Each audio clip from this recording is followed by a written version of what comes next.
Dear student, आज हम discuss करेंगे हमारा नेक्स्ट टॉपिक चैप्टर नंबर 5 और टॉपिक 2 जिसका नाम है कंडीशन फॉर द ग्रोथ। पहले हमने ग्रोथ पे डिस्कस कर दिया कि ग्रोथ क्या है। Growth is the increase in size, shape, structure, उसको ग्रोथ कहेंगे। अब ग्रोथ के लिए कंडीशन क्या होनी चाहिए कि ग्रोथ अच्छी हो। वो कौन से फैक्टर हैं जो ग्रोथ पे अफेक्ट करते हैं, ग्रोथ के रेट को जो है मुतासर करते हैं। तो growth is brought about by cell division. Growth cell division से होती है, सेल एक्सपेंशन से होती है और सेल डिफ्रेंसीशन से होती है। मीन्स के एक सेल में से कई सेल मिलके फिर मुख्तलिफ काम करते हैं, उसको सेल डिफ्रेंसीशन कहते हैं। एनी फैक्टर दैट डायरेक्टली और indirectly affect these processes will influence the rate of growth. ये जो एक्सपेंशन है, सेल डिवीजन है, डिफरेंशिएशन है, इन पे कोई भी फैक्टर अफेक्ट कर सकता है, चाहे वो डायरेक्टली अफेक्ट करे या इनडायरेक्टली अफेक्ट करे।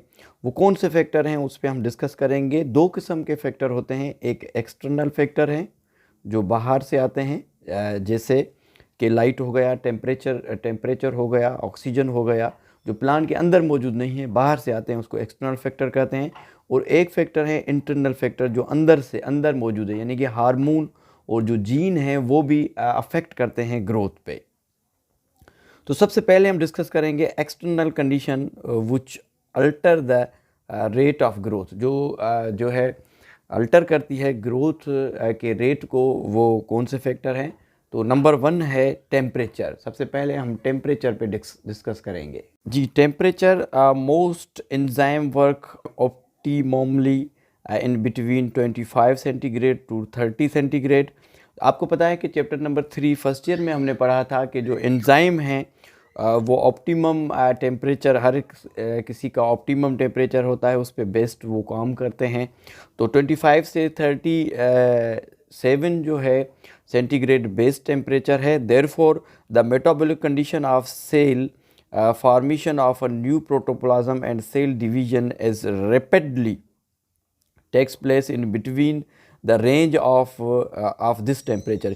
ये जो टेम्परेचर है 25 से 37 सेंटीग्रेड का, इसमें जो है मेटाबॉलिक रेट यानी कि break down of large molecules का जो है वो अच्छा होता है और उससे एनर्जी मिलती है। एनर्जी से नया प्रोटोप्लाज्म बनता है, सेल डिवीजन तेज़ होती है।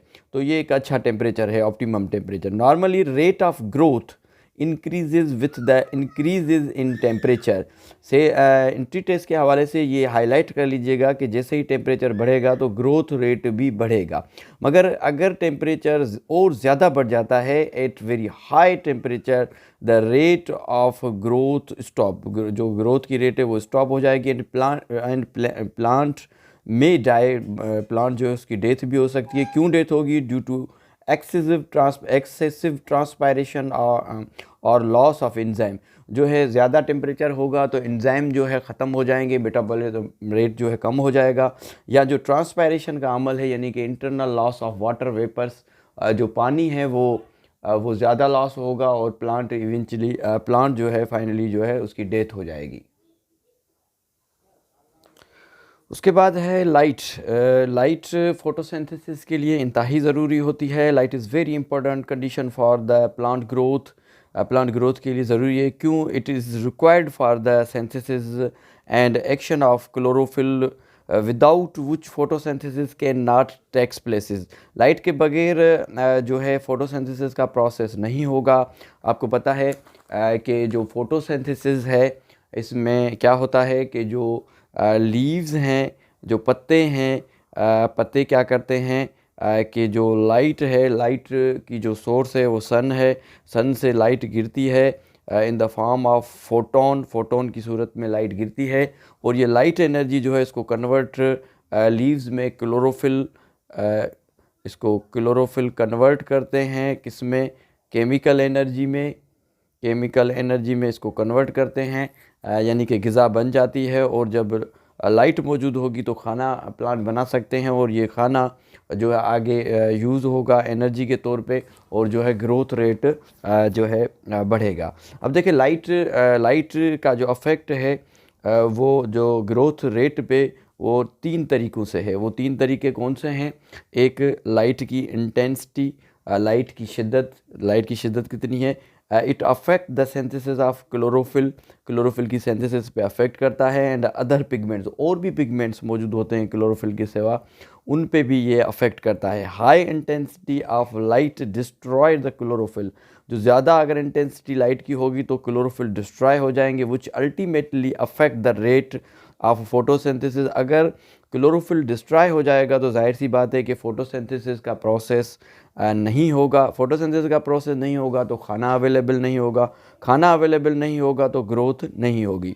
और सेकंड है क्वालिटी ऑफ लाइट, लाइट की क्वालिटी क्या है, ये भी असर करती है। तो लाइट की क्वालिटी, एक रेड लाइट होती है और एक लाइट जो होती है वो ब्लू लाइट होती है। जो रेड लाइट है वो फेवर करती है इलोंगेशन, सेल की जो इलोंगेशन है उसको, और जो ब्लू लाइट है वो सेल डिवीजन को भी करती है, मगर it retards the cell enlargement, मगर ये सेल इनलार्जमेंट को रोकती है। उसके बाद in same way the ultraviolet, जिसको यूवी रेज, यूवी लाइट कहते हैं, ultraviolet light destroy the protoplasm, ये प्रोटोप्लाज्म को डिस्ट्रॉय कर सकता है और ग्रोथ को रोक सकता है। जब प्रोटोप्लाज्म डिस्ट्रॉय हो जाएगा तो ग्रोथ भी रुक जाएगी।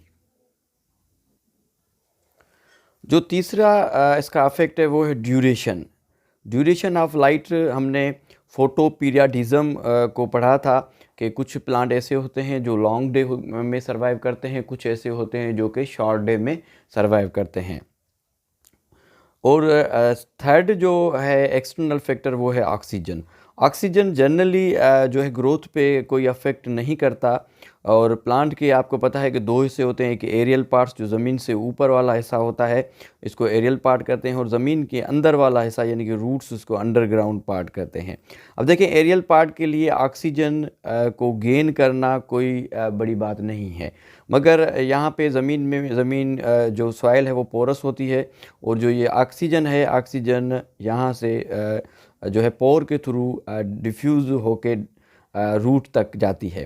तो अगर हम इनडायरेक्टली सप्लाई ऑफ ऑक्सीजन की बात करेंगे तो ये एनर्जी की प्रोडक्शन के लिए ज़रूरी है। रेस्पिरेशन में ऑक्सीजन जब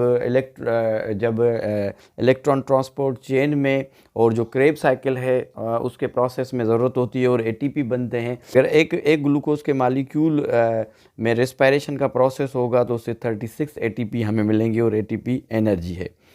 without oxygen no metabolic activity is possible and no growth. अगर मेटाबॉलिक एक्टिविटी नहीं होगी तो जाहिर सी बात है कि ग्रोथ नहीं होगी। A very high supply of oxygen how ever inhibit the growth by photo respiration which is a wasteful process. अगर बहुत ज़्यादा ऑक्सीजन आ जाएगी तो एक प्रोसेस होता है जिसको फोटो रेस्पिरेशन कहते हैं, इसमें कोई भी एनर्जी नहीं मिलती। एनर्जी ना होने की सूरत में जो ग्रोथ है वो स्टॉप हो जाती है। उसके बाद हमारे पास आ जाता है कार्बन डाइऑक्साइड। कार्बन डाइऑक्साइड की ज़रूरत फोटोसिंथेसिस के प्रोसेस में होती है, और फोटोसिंथेसिस का जो प्रोसेस है उससे खाना बनता है। अगर खाना अवेलेबल होगा तो ग्रोथ अच्छी होगी। अगर कार्बन डाइऑक्साइड नहीं होगा तो जाहिर सी बात है कि फोटोसिंथेसिस का प्रोसेस नहीं होगा। फोटोसिंथेसिस का प्रोसेस नहीं होगा तो नया प्रोटोप्लाज्म नहीं बन सकेगा। उसके बाद है न्यूट्रिशन हमें पता है कि न्यूट्रिशन की डेफिशिएंसी से भी ग्रोथ रोक सकती है। फॉर एग्जांपल अगर हम नाइट्रोजन की बात करें तो हमें पता है कि नाइट्रोजन प्रोटीन के बनने के लिए बहुत ही ज़रूरी होती है, और ये शो करती है कि अगर नाइट्रोजन कम होगी तो प्रोटीन कम होगी, प्रोटीन अगर कम होगी तो ग्रोथ और डेवलपमेंट जो है वो रुक जाएगी। अब हम डिस्कस करेंगे इंटरनल जो फैक्टर्स हैं। इंटरनल फैक्टर्स कौन से हैं? इंटरनल फैक्टर्स जैसे मैंने आपको पहले ही बताया कि जो इंटरनल फैक्टर हैं वो इंटरनल फैक्टर जो है हार्मोन और जीन्स हो सकते हैं जो कि जेनेटिकली प्रोग्राम्ड होते हैं। ये मैं इन डिटेल में आपको बताऊंगा one gene one enzyme hypothesis में, मगर अभी हम इस पैराग्राफ की बात कर लेते हैं कि internal factor affecting the growth including relative quantities of the different hormones. जैसे हमने मुख्तलिफ़ किस्म के हार्मोन पढ़े थे, उनके अफेक्ट होते हैं ग्रोथ पे। प्रेजेंट इन अ बॉडी, जो प्लांट की बॉडी है उनमें मौजूद होते हैं। The genetic constitution of the organism, यानी कि जीनोटाइप, जिससे जीनोटाइप से बना हुआ होता है उसको जेनेटिक मेकअप ऑफ ऑर्गेनिज्म या genetic constitution of organism genotype कहते हैं। These two are connected in such way that genes influence the growth through the intermediary of the hormone. एक intermediary हार्मोन होता है, उनके थ्रू ये एक दूसरे के साथ कनेक्टेड होते हैं. The hormone are also influenced by the environment. Hormone जो है हार्मोन पे इन्वायरमेंट का अफेक्ट होता है. Plant hormone which affect the rate of growth, oxygen जैसे है, इंडोल, एसिटिक एसिड है, जिब्रेलिन है, साइटोकाइनिन है. They influence by the light, gravity, water, etc. Light या जो ग्रेविटी है, पानी है, इनसे ये इनकी एक्टिविटी असरअंदाज हो सकती है, जो कि हम पहले ही डिस्कस कर चुके हैं. ठीक है. इनके अगेंस्ट जो हार्मोन होता है जो ग्रोथ को स्टॉप करता है वो एब्सिसिक एसिड है. Thank you so much.